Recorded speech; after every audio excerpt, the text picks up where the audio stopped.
So I had quite a bit of sexual abuse as a kid, and I've talked to many, many women all over the world, and sad but true, many women have had some encounter with sexual abuse or sexual misconduct or somewhere they were taken advantage of in some way in the sexual realm. Now, this leads me to where I would like to share with you. And it's vulnerable. And I got to sit here for a second and go, do I want to share this? Should I share this? And my guides were like, yes, you get to share this. So yesterday I was doing some drumming I was recording some drumming. So I went deep into my own process while I was drumming. And I went to the lower world, and I met a new guide, a spider guide, spider medicine, really powerful, really big spider. So I've had a lot of sexual trauma, and it used to not have, I didn't think it affected me. It affected me in ways when I was younger, actually, as promiscuity, as not honoring my body, as being, yeah, just not honoring my body and sleeping around and doing things, that's all I'll say. I just wasn't honoring myself, because I wasn't honored as a kid. Now, cut to being older, it's more shut down, it's more repressed. I'm married. It's a different way I'm dealing with this sexual trauma. And I have done many, many layers of work around it.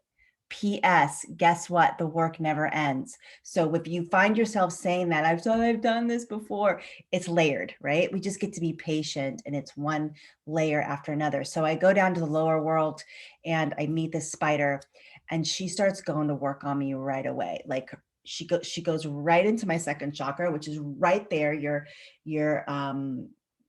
sexual organs, right? Like right below your belly button. And she shows images of the two men that I haven't cleared out of my being. And their energies were stuck in my uterus. So she goes in there with one of her legs and pulls it out, and she gives it back to this man. I didn't even know it was in there. And it just felt like this big release. Then she goes in again and pulls out another piece. And this piece looked different. It's all energy, right? And she gives it back to this other man. And I had all this space open up. All of this space opened up. And then she did some work on my crown, because my crown, I was being directly blocked. It's open, but there are parts of it that's blocked, right?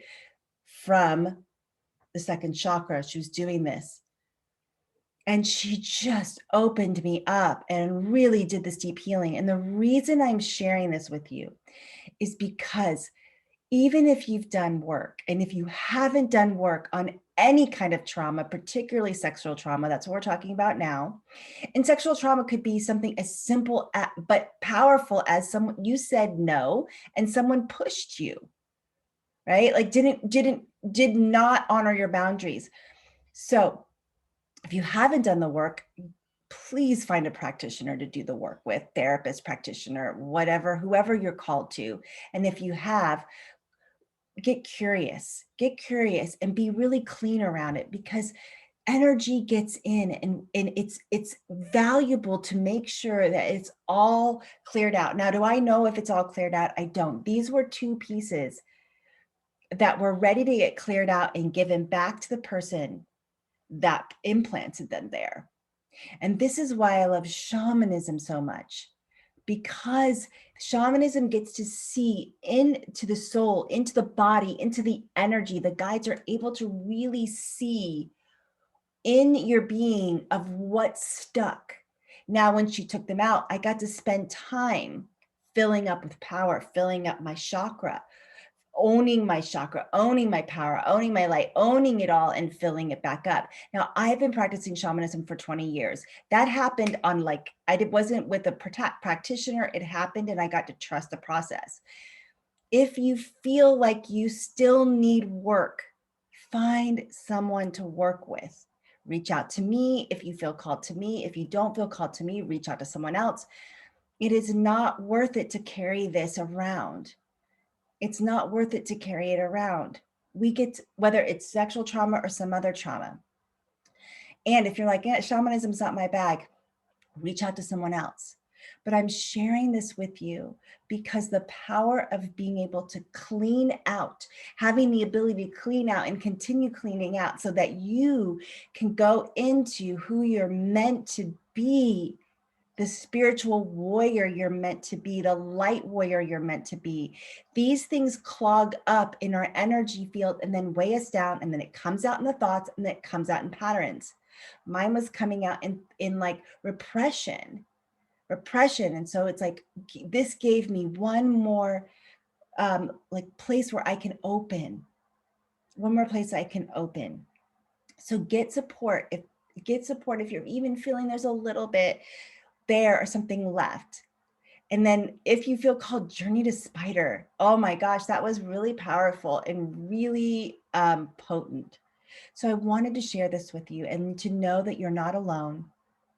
Know that if you have any trauma left over in your body and in your being, that it absolutely can be cleared. And sometimes there's layers, and it's okay. You haven't done anything wrong. You're not, don't get frustrated, call it, oh, I've done this. I thought I did this work, or that practitioner. No. It's layers upon layers. And then each time we clear, we get more power, more expansiveness, more light. But this is the time to do your deep inner work, and it will change the planet. The more of us that are doing our work, inner work will change the planet. So I wanted to share with you my powerful healing with Spider. And I'm here to support and sending you so much love. It's an exciting time to be alive. All right. My name is Beth Osmer.